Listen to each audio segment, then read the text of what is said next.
ख्याल में सारी बातें हो गई, लेकिन ये बात कुछ रिपीट करना जरूरी है। सिर्फ मुल्क के हालात देख लें।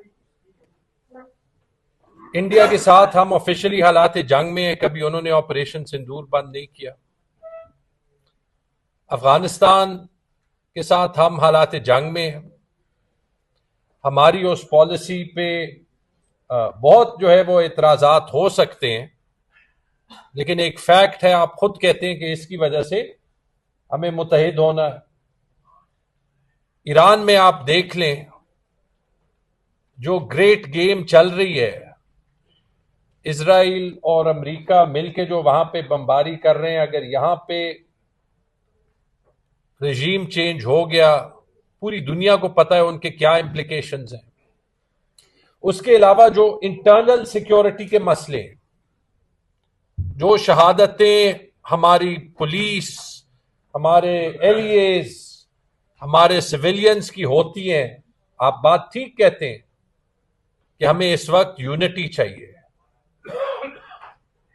क्या उस यूनिटी का पहला कदम यह है कि पाकिस्तान के फॉर्मर प्राइम मिनिस्टर को उनके अपने डॉक्टर के साथ रसाई नहीं हो?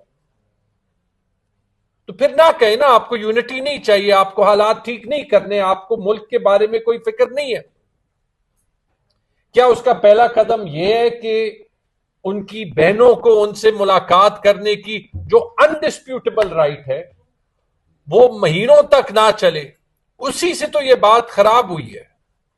अगर अक्टूबर के बाद इमरान खान आइसोलेशन में ना होते तो कहीं ना कहीं जब उनकी आंख खराब हो रही थी, शायद जेलर वो प्रेशर बर्दाश्त ना कर सकता, उनकी बहनों से ये बात निकल जाती।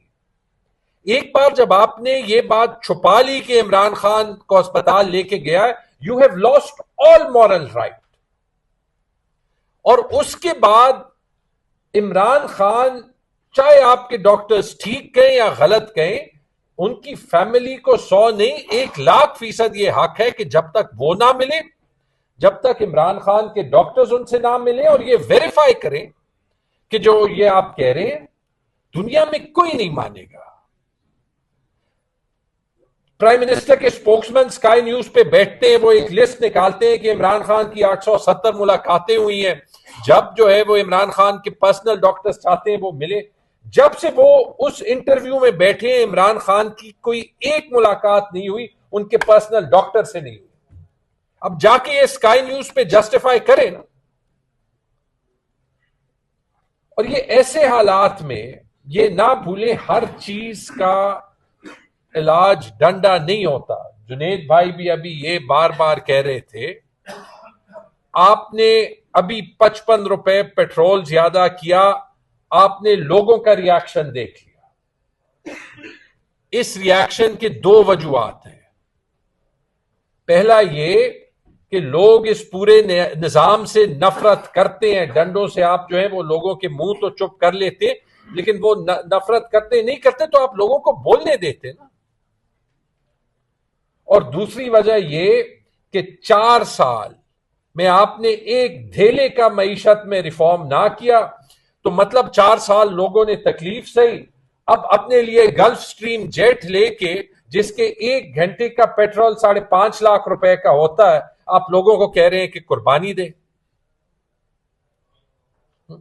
तो या ये डिसाइड करें कि इंडिया के साथ भी जंग, अफगानिस्तान के साथ भी जंग, ईरान में जो खतरनाक हालात, हमें मुल्क मुत्तहिद करना है, और उसके लिए ये सिंपल सा स्टेप लें कि इमरान खान के डॉक्टर्स को उनके साथ रसाई दें, या फिर ये डिसाइड करें कि इंडिया से, इजराइल से, जो आप कहते हैं कि जो दहशतगर्द हैं, उन सब से बड़ा जो है वो दुश्मन इमरान खान है। उसकी वजह से हमने एक चीफ मिनिस्टर को भी जबरदस्ती जो है वो डिस्क्वालीफाई करना है, उसकी वजह से हमने जो है वो अदालती निजाम का भी बेड़ा गर्क करना है, और उसकी वजह से हमने ये सारा कुछ करना है, मुल्क को ठीक होने नहीं देना। लेकिन फिर इल्जाम हम पे ना लगाए।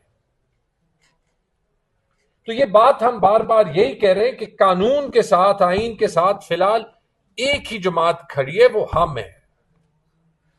और एक सिंपल सी बात है, आपके पास छुपाने का कुछ नहीं है, चले जाके जाने दें। डॉक्टर फैसल सुल्तान को आप सभी साथ बैठते थे जब एनसीओसी की मीटिंग्स होती थी, वो तो इस रियासत का हिस्सा था। उसी एनसीओसी की मीटिंग्स में आप सभी कहते थे कि इमरान खान ने इस मुल्क को बचाया, मईशत को बचाया। साथ डॉक्टर फैसल सुल्तान होते थे, एक नेशनल हीरो का उसको आप दर्जा दे चुके हैं, उसको जो है वो प्राइजेस दे चुके हैं। तो वो इमरान खान से मिलके आप ही की बात को नहीं एंडोर्स कर सकते कि इमरान खान जो है वो ठीक है, ताकि ये क्राइसिस खत्म हो, ताकि हम सब आगे जाएं। ये जो सारी जंगें जा रही हैं उस पर हम मुतहद हों। तो ये आवाज इसीलिए हम उठा रहे हैं कि हर हफ्ते आप जो है वो जेल रूल्स को वायलेट करते हैं, आप आइन को वायलेट करते हैं, कानून को वायलेट कर रहे हैं। और हम बार बार यही कह रहे हैं कि वो दिन ना आने दें जब इस मुल्क के अवाम ही जो है वो आइन को, कानून को अपने हाथ में ले लें। फिर हमारे हाथ में कुछ नहीं होगा। बहुत बहुत शुक्रिया।